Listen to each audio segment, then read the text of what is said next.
As you can see, our River Osprey cam is back online. We were down for a bit after a lightning storm fried some of our equipment at the Refuge Visitor Center.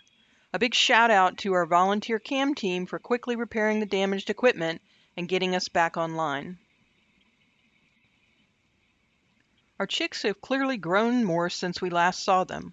We're seeing more flapping as they're exercising their wings and legs in preparation for their first flight, which will probably be near the end of this month or the beginning of August.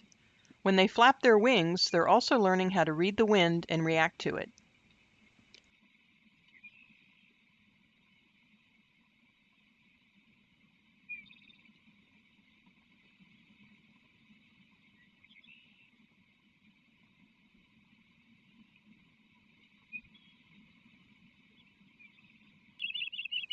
Our parents are still doing a good job looking out for the chicks, and as you see in this clip, the mother continues to help with the fishing now that the chicks are more independent and can be left alone in the nest.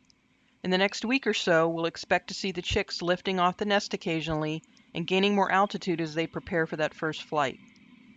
Once the chicks have fledged, they will still occasionally hang out at the nest and will rely on the parents for food until they can learn to fish for themselves. So they won't disappear immediately once they take their first flight.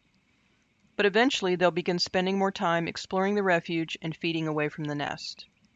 As for migration, the timetable is usually such that the female osprey will leave first in August, and then the male will remain to watch over the chicks and ensure they're feeding and learning to catch their own fish. Sometime in September, the male and chicks will leave for migration independently. Chesapeake Bay ospreys usually migrate to South America for the winter. The parents will return next spring, but the chicks will remain down south for an additional year while they mature.